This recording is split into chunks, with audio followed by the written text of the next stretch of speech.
Hi, welcome to Maggie Chats Books. Today I'm going to do part one of my birthday book haul. These are physical books that I got for my birthday and also a couple that I treated myself.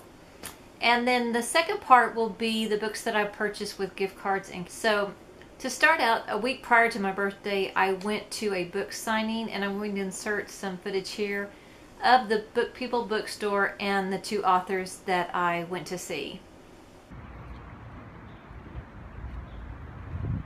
Bit of doggy biscuit and then crumbling in her hand before storming off. Black Mooty. Dark spirits conjured through doggy trees nonetheless. Great. The author that you saw speaking is Nikki Drayton, and she was reading from her book, The Prey of Gods, and it is her first novel. She has published short stories in magazines, and those short stories were compiled into an ebook that I read. I found her short stories very quirky, very shocking endings, and her capability of getting a character and a new setting in such a short amount of time in a short story, I thought was pretty awesome. So I really enjoyed her short stories, and it looked like she kind of continued that quirkiness in this book, which takes place in South Africa in the future, and it deals with goddesses and artificial intelligence, robots running most things for humans, and it seemed like it would be a really good story. She was quite funny. She is a Texas author, if I didn't say that, and really enjoyed meeting her.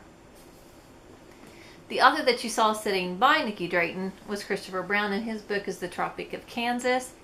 This book is also a dystopian type novel that takes place in the United States. The United States is no longer a country and pretty much has run amok.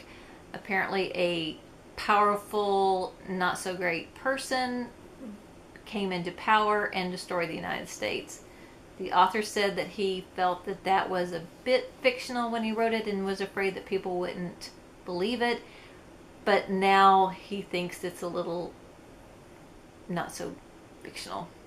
As I said, the United States is in a mess, and the folks in the book try to escape to Canada. When you go to Canada, there's a big wall that's been built to separate the United States from Canada. And when people escape to Canada, of course, Canada throws them back over. So I thought it was really cute. The things that he read out of it sounded like it would make a very good story. So I'm looking forward to reading this one. While I was at the bookstore, and if I didn't say the bookstore was the Book People, and it's one of the largest independent bookstores in Texas and probably my most favorite bookstore. I also wanted to support the bookstore in another way, so I bought The Little French Bistro by Nina George. And this is probably kind of chick lit maybe, but it also deals with a woman who lives in Paris. She goes through a breakup and decides to change her life, and she moves to Brittany. And there's probably more romance in this book than I usually read, but I like to read anything about Paris or France or anything like that.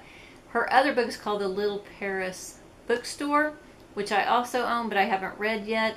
And of course, anything to do with bookstore, I'm all about. So we'll look forward to this one. This is also a signed copy. I didn't meet the author, but the bookstore does have the author sign extra books if they're there, and then you can buy them later, which I thought was nice. The next book I got is Terra Incognita by Sarah Wheeler. This book is about the author's experiences in Antarctica. And I've always been fascinated about Antarctica. The reason I heard about this book is I read an article about 4 women from Great Britain who were hired to go run a post office and museum in Antarctica, and I guess they greet cruise ships and things there, so they live pretty much on their own in a very remote place. And one of the ladies said that she accepted the job and applied for the job just because she had read this book. So I thought it would be a good one to read. The next book is a book that I got at another book signing. This one was in Houston, and it was one that my daughters wanted to go to. The book is Land of Stories. It was written by Chris Colfer. This is the last in a series of, I believe, 6 books. I have not read the series, but my daughter has. And when you bought a ticket to the event, you also got a book that was signed, which was nice. I like the author. He was such a sweet, I want to say kid, he's in his 20s, but he seemed like a kid to me. And the books are, if you don't know, are about fairy tale characters that we all know about, but set within current time. And they're very quirky, and the book seems very delightful and not so much written just for YA audiences or kids, but also for adults too. So I'll probably read the entire series, but I'll have to wait because this is the last one in the series. And while I was in Houston, the book signing was sponsored by the Brazos bookstore in Houston, which is another independent bookstore. And their staff had recommended The Elegance of the Hedgehog by Muriel Burberry. And so I requested this book as well. And this book takes place in Paris again, in a hotel. There's two characters, a woman who is the concierge, I believe she is a concierge, and then a girl that lives in the hotel. She's 12 years old. And it's about their experiences, and the book blurb said that they both have powers and secrets that no one knows about. And the reason I got it because of the reviews that the bookshop owners had placed on the card, that it looked like it was really good. And this was the last copy, so I figured a lot of people wanted to try it as well. Another book I got for my birthday was Evicted by Matthew Desmond, and this book is a Pulitzer Prize winner. It's a nonfiction book about poverty and profit in the U.S. I've heard quite a bit about this book and been wanting to read it, so I requested it and got it as well. And probably not going to be a fun read, but one that needs to be read, I would say. The next book I got was from an author that I've been wanting to read but haven't read anything from him, and this is Sherman Alexie, and this is The Absolute True Diary of a Part-Time Indian. Sherman Alexie is a Native American, and this book is loosely based on his own life. It's about a boy named Junior who lives on an Indian reservation in Spokane, Washington, and he goes to school on the reservation. The book takes place when he is sent to a school off the reservation, and it's predominantly white. He also wants to be a cartoonist, and the book is supposed to be funny as well as very moving, and probably a lot of issues are brought up with the book as well. So I really want to read this author, and I thought I would start with this one, and then I'll look at other books, see, depending on how this one goes. The last book is one that I requested from my family because it has some history to it.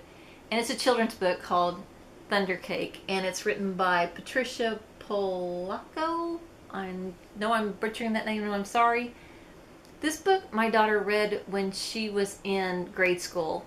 And after she read it, she came home and asked me if I'd ever heard of Thunder Cake, and I hadn't. So she told me about the book, and what it's about is a grandmother will fix this special cake called Thunder Cake only when it thunders. And this is a way to get her grandchildren from being afraid of thunder, which I thought was a very cute concept. But my daughter wanted to try the cake herself, so my husband looked up on Google and found the recipe for Thunder Cake.